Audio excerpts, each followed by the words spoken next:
Hi, welcome to this antibiotics tutorial. My name is Jun Lim and this is on behalf of the Korean Medical Students Association of UNSW. In this tutorial, I'm going to be referencing my own drug list, which can be found in the link below if you're coming from YouTube or in the same folder if you're coming from OneDrive. Lastly, I'd like to give credit to Dr. Najib, who was the inspiration for a lot of these ideas. Now, even without formal teaching, many of you would have come across names of antibiotics and bacteria.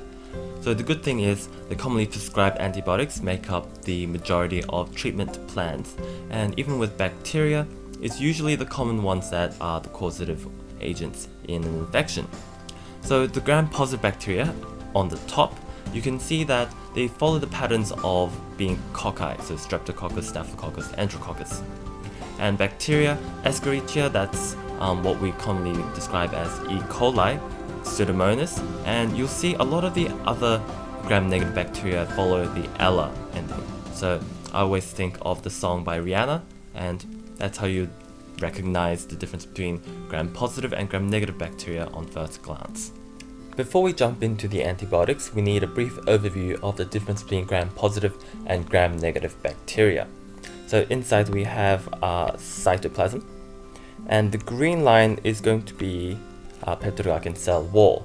Peptidoglycan meaning it's made up of amino acids and sugars.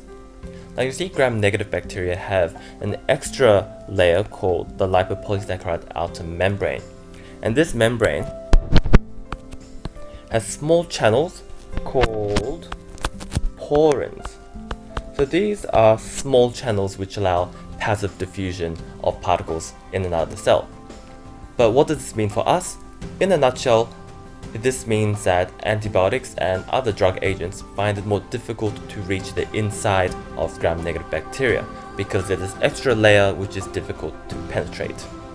The first class of antibiotics we'll be covering are the penicillins. These were the first antimicrobial agents to be used, and they are extremely popular to this day because they are successful, effective, cheap, and safe.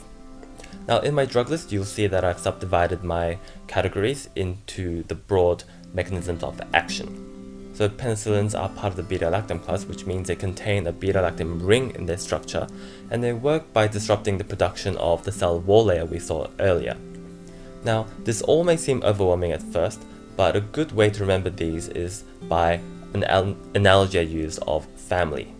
So our natural penicillins, penicillin V and penicillin G, are our mother penicillin. She was the first antimicrobial on the scene, she was very effective, and everyone was happy. But unfortunately, after a while, Staphylococci started producing an enzyme called beta-lactamase. So what this beta-lactamase did was it cleaved the beta-lactam ring of the penicillin, which is a square, which rendered it inactive. So to combat this, we had to develop a penicillin which was stable against this new beta-lactamase enzyme. And the first of this was methicillin. So you might have heard of methicillin from MRSA, where it stands for methicillin-resistant Staphylococcus aureus. So methicillin, it was made to be strong and bulky to resist the effects of beta-lactamase. But unfortunately, this was at the cost of its spectrum. Because it was bulky, it found it difficult to penetrate other bacteria. So it relegated its purpose to solely targeting Staphylococci. So our narrow spectrum penicillins are our father penicillin. He's big, strong, he can work against beta-lactamase and kill Staphylococci really well, but unfortunately he's not that flexible. To cover the gram-negative organisms, as we talked about before, gram-negative organisms, they have the extra membrane layer and the porins which make drugs difficult to penetrate through the cell. So we bring along our daughter penicillin. So these are the broad spectrum penicillins. If you look at her, she's small, she's adorable, and she's positive. So what this means is the molecule is small and positively charged, which helps her get through the cell wall into the gram-negative bacterium and killing it. But because she's smaller, she needs a bodyguard. So we need like a bodyguard to help it protect against the beta-lactamase enzyme, which can cleave it again. So what we do is, for amoxicillin, we pair it up with clavulanic acid, which is sold as augmentin, and ampicillin we pair it up with sulbactam, which is sold as Ampictam. So you think I'll be happy, but there's still one more problem to be overcome.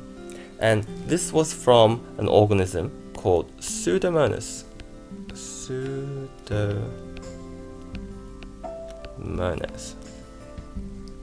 Now the problem with Pseudomonas was it had even smaller porins, which the broad-spectrum penicillins could not penetrate. So we bring in our youngest daughter. She's smaller, she's again positively charged, and she can get through the porins to kill Pseudomonas. We could now cover gram-positive, gram-negative, and Pseudomonas cover. These were called the extended spectrum penicillins. So the main one we use is piperacillin, and sometimes ticagrelin. So piperacillin, we pair it up with tazobactam, which produces tazocin, and ticagrelin, we pair it up with clavulanic acid, and this is sold as Timentin. Now, of the penicillins, only 2 agents can be given orally. So I've written these first to try and help you remember. This is penicillin V and amoxicillin. So the way I remember is penicillin V. It's got the V, and I think of it's very stable.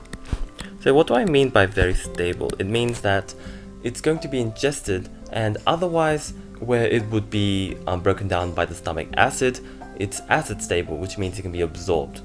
For amoxicillin, it's got the O, and with the O, I think of oral. And to differentiate this ampicillin, it's P, so it's parenteral,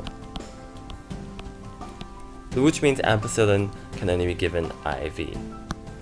So our 2 oral agents out of these are penicillin V, which is very stable, and amoxicillin. So to recap, our gram-positive bacteria often involve the name Coccus, and our gram-negative bacteria involve our Ehlers. And on top of that, Escherichia, so E. coli and Pseudomonas. Our gram-positive bacteria are fairly porous and easily penetrated.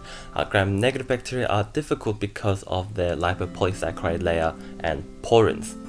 And of the penicillins, we have mother penicillin, we have father penicillin, who is stable against beta-lactamase and therefore makes them narrow spectrum against staphylococci. We have the daughter, which is broad spectrum because she's small and positively charged, which gives her coverage against gram-negative organisms. And we have our second daughter, which is even smaller, which gives her coverage of Pseudomonas as well.